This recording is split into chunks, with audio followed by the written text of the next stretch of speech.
Hello and welcome to another video in our tutorial series. In this episode we are going to show you how to remove the tank on your R9T. This is on all the models across the range.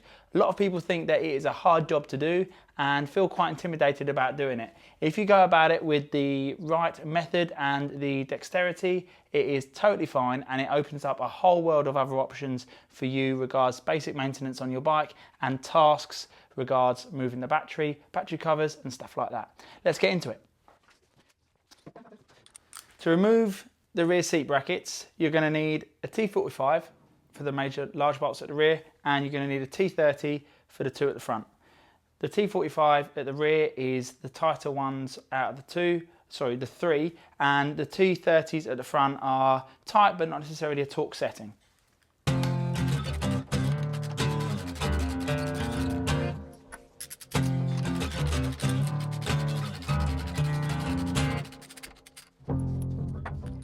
When undoing the two T30s, I like to undo the two at the front, which is the battery positive, which is also the jump point, and then I like to undo this middle two second. If you just slacken them off first, then you can then undo that whilst holding the bracket. It stops the bracket falling off and landing on the floor.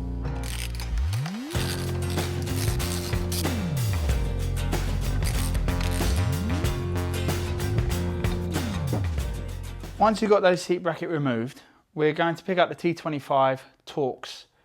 For that, we're going to remove the alarm unit, the side panel, and the air scoop on the right hand side.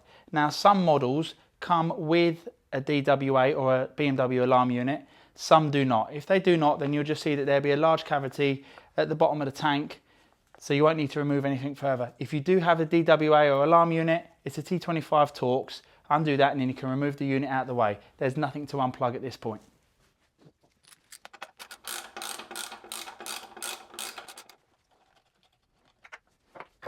To remove the DWA unit, it's a case of lifting it up to clear the front lip or the rear lip of the tank and then pulling backwards. You'll then see it sits on these clips here, which is an interference fit on these spring brackets here. If you just keep this out of the way, spin it round to the left hand side of your battery positive, it stops it getting damaged when you lift the tank up. With the T25 still in hand, let's remove, as I mentioned, the left side panel and the right air scoop on the right hand side, both T25s. These bolts aren't particularly tight, so when it comes to doing them up, you're going to be doing them hand tight. There's no torque settings required here.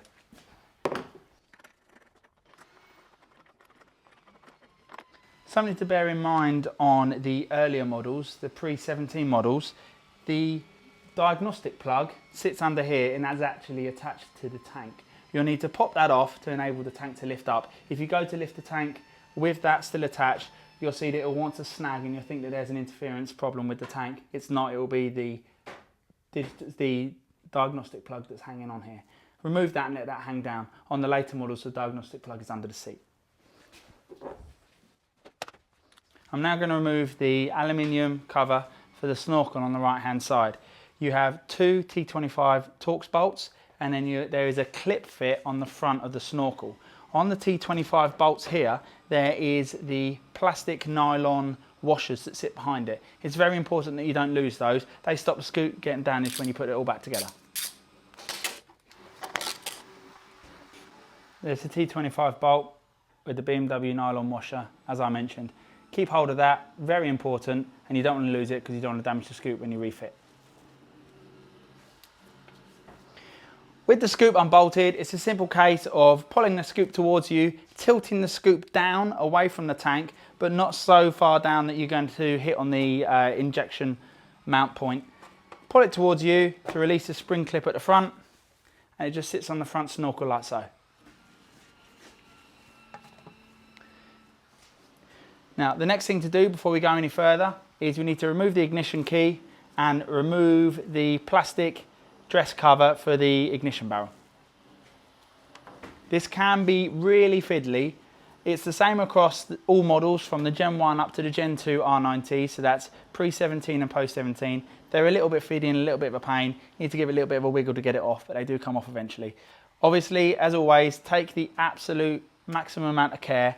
When removing this, please do not use any lever bars, screwdrivers or anything, no matter how tempting it may be, you will damage the cover, and more importantly, you will run a huge risk of scratching the tank, something we do not encourage. Popped off a little bit easier for me then. You can see you've got the clips underneath here. They just locate under the ignition barrel. To refit, it's just a push fit on. We're now at the stage where you need to undo the T45 bolts at the front to release the tank from the chassis, and then we can lift it up. This is something which we encourage customers to do on their own. However, because we are dealing with customers' fuel tanks on a daily basis, we like to do it as a pair to take the utmost care and attention not to scratch or damage anything.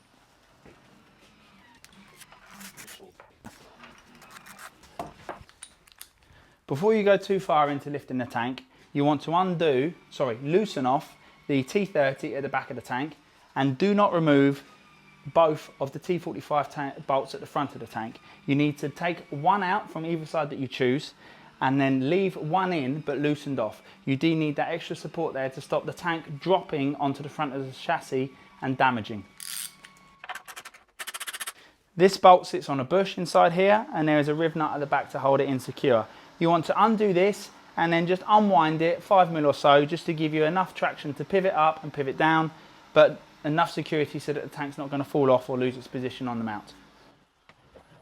Our secret weapon into lifting the tanks is something that we've developed in-house. By all means, you can make one of these up on your own. However, this is something that we've had made because we do the tank lifts on a daily basis. This is a brace that uses an M8 bolt at the front, the tank bolt where it bolts onto the frame, and it uses an M8 bolt at the top to then bolt to the front of the tank to secure it, so you can then safely and securely undo the fuel pump fixings and the plug without the tank dropping down.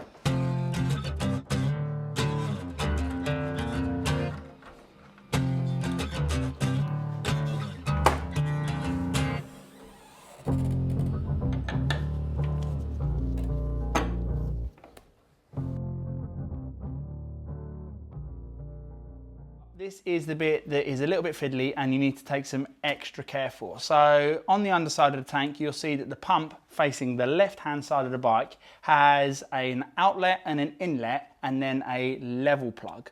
On the 2017, pre-2017 models, you'll find that there's two plugs. On the post-17 models, there is only one plug.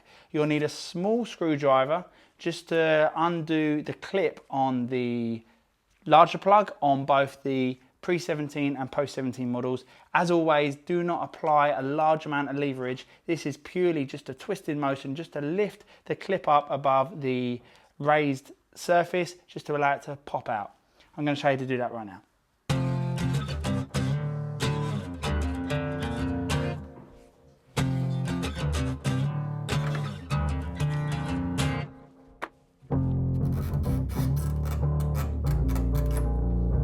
The fuel pump pipes removed, you need to remove the breather pipes.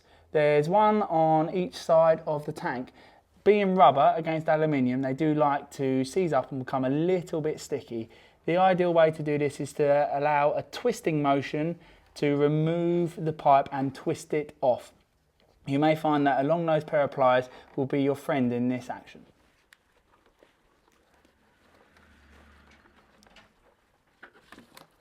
Okay, now that we've addressed all of the pipes on the underside of the tank, just one thing to do before you go any further and remove the tank is there is a plastic clip located on the left-hand side of the tank which holds the breather pipes to the side of the tank. Please remember to unclip those and remove those, because you're going to get an unwielding surprise when you lift the tank up to remove it and realise it's snagging on something. It will break the clip on the way off. So make sure you remove those. They can then dangle on top of the airbox and you'll be good to go. Okay, so one final piece on removing the breather pipes on the fuel tank. Now that we've got the breather pipes from underneath removed, there is one final snag that you're going to come across that you need to address before you lift the tank. On the base plate or the rear support plate of the Roadster models, there is a sandwich plate in which the breather pipes are fed in between.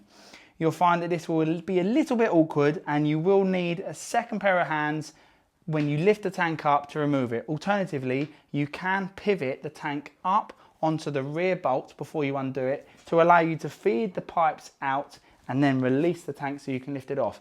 Once that's done, we're at the stage when the tank can be lifted off, and make sure you've got a nice cushioned, secure area that's out of the way of tripping over it to place the tank down so you avoid any damage.